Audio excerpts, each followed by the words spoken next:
Domino's Anywhere strategy is amazing, where they've got it down to a point where they were described by Forbes magazine as a technology company that happens to make pizza. And they've got it to a point where through their app that you've opted into and given you details, you can now order a pizza with one click within 10 seconds. It just doesn't get any better than that from a customer experience point of view.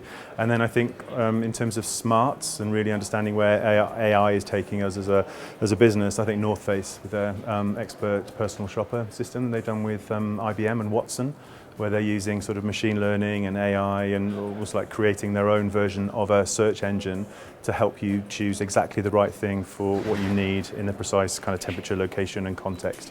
And it's an amazing, amazing tool. I'll use an ancient company, Walgreens, is one of the ones I talked about today. And I think Walgreens is 125 years old, if I remember right. As old as they possibly get. In the most boring business in the world, prescription drugs, toiletries and things like that. But what Walgreens then did is said, actually, you can transfer prescriptions to us using a mobile device. You can reorder your prescriptions using a mobile device.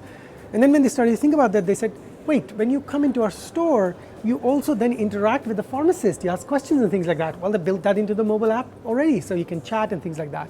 And they said, well, why stop there? So I think that what Walgreens has done is not only mobilize its business, but then to solve for the non-line and actually create customer love. One of the brands that I really love is it's a little London company called Cute Circuit. They produce this wonderful shirt called the Hug shirt. So the Hug shirt is a bit of wearable technology that when somebody sends a text message of a hug or a heart to you, the actual shirt will warm and vibrate on you and you actually receive a hug, and that's really experiential. So a great customer experience was when I was last time in New York, and actually I used Uber because in Germany you can't use Uber. I ordered an Uber car, and then I had the option to actually choose via Spotify the music that I want to hear when I enter the car, and that was something that I thought is amazing because it goes far beyond the benefit of Uber itself, but it's creating an additional value.